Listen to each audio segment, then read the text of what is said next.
Protect your home from fire danger. Gail Anderson is live this morning in Costa Mesa previewing tomorrow's fire safety event at the Orange County Fairgrounds. And you know, Gail, I've been guilty of this time and time again. You come to us with these great segments you do, and I always think, I'm going to write down this information that Miss Gail has.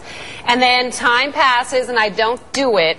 This is one of those days we want to actually pay attention and do what Aunt Gail says. And then you can always email or call Aunt Gail, and viewers who know this, I will send you the information because there's a lot to digest here. And again, as you said, we're in Costa Mesa at the Fairgrounds. We're with Nick Federoff. He's our expert this morning on fire-resistant plants. He's going to be part of this event tomorrow from 12 noon until 4 p.m. We want to kind of give you a preview of what's going to be here.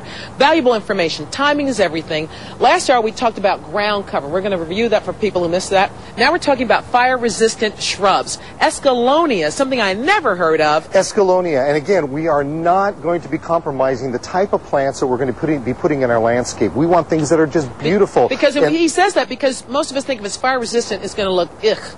But that's not the case. That's not the case. And, by the way, we're going to be here all weekend long. Okay. Not just all weekend long. So this right here is an escallonia. Look at those beautiful flowers on there. Of course, it's more of a summer flowering plant. And these are plants that are low in oils. That's what we're looking for, low in oils. All right, those are shrubs. Those are shrubs. Now we this also ground cover. We got to put a defense around our area. We want to put something like gazania and freeway daisy. We want to make sure we have watering systems around. We have our aptinia or red apple. Then we have our sedum, which is also our ice plant, and of course the lovely ivy. Then we boost ourselves up to plants, and plants like this one right here, which happens to be the Texas privet. Now that's pretty. I've seen that. I didn't know what it was. Yeah, Texas privet. Because of the berries on there. If you remember, one of the things that we're talking about, again, these are low in oils. If you were to break these leaves or anything like that, you're not going to find any oils inside of them that can combust. You also say we can use rosemary. That's something we cook with. Yeah, this stuff right here has a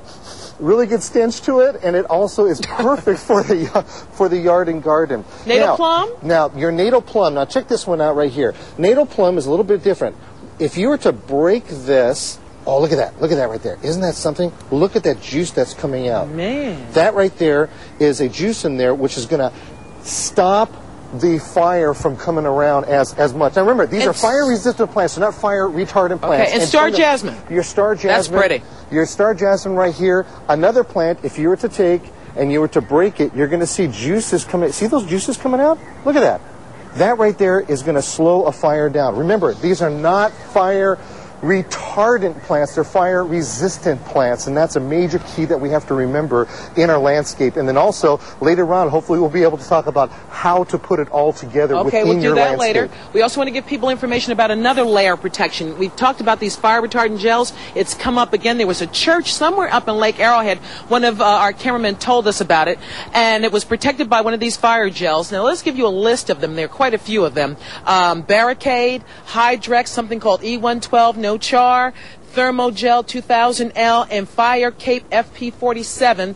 We have actually experienced Barricade, and if we have our animation, it shows you that this gel is made of the same substance used to do the heavy lifting in diapers, and that it will burn and, well, won't burn. It will protect your home from burning anywhere between 6 hours to a maximum of 36 hours, depending on how you apply it.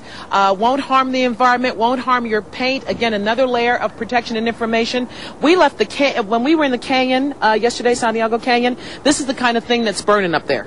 Yeah, these are sycamore trees right here, and what happens is that oxygen can actually get underneath the leaf itself, and as the leaf starts to go like this, oxygen gets in there, and it just fuels the fire, and it just keeps on smoldering, and before you know it, you've got a fire. You've got this huge. And that's where that Santa Ana business comes in, because we saw this smolder, and then the wind would catch it, and the next thing you know, it's climbing the hill. But if you have plants that have small leaves on them and they drop, you have less air and oxygen getting in between it, and that's the important part. All right, let us give you event information. Again, we're at the Orange County Fairgrounds. So grab a piece of that eucalyptus again. I want them to see how scary that is. Orange County Fairgrounds, 12 noon to 4 p.m. tomorrow. Also, this is a drop-off point. American Red Cross for food and clothing to help people who've been displaced by the fires.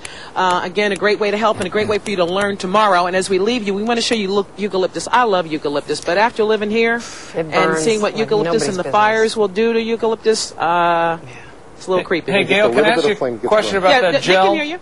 That gel, do I need a special nozzle for my hose or a different size hose? And how much does that stuff cost? We will get you cost information and nozzle information, and hopefully, if you guys are really interested, there's a contact. There's a guy out here from Barricade.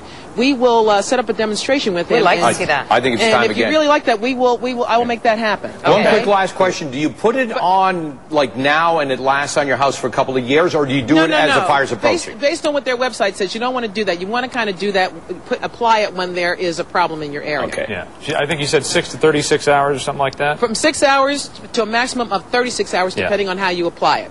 Okay. It's the thickness of that's involved in the duration. Thank you, Gail. Thank you, Nick. We appreciate this. More next hour. You got it. All right, coming up, a big day for Police Chief Bill Bryant. Sure is. He's making his second term.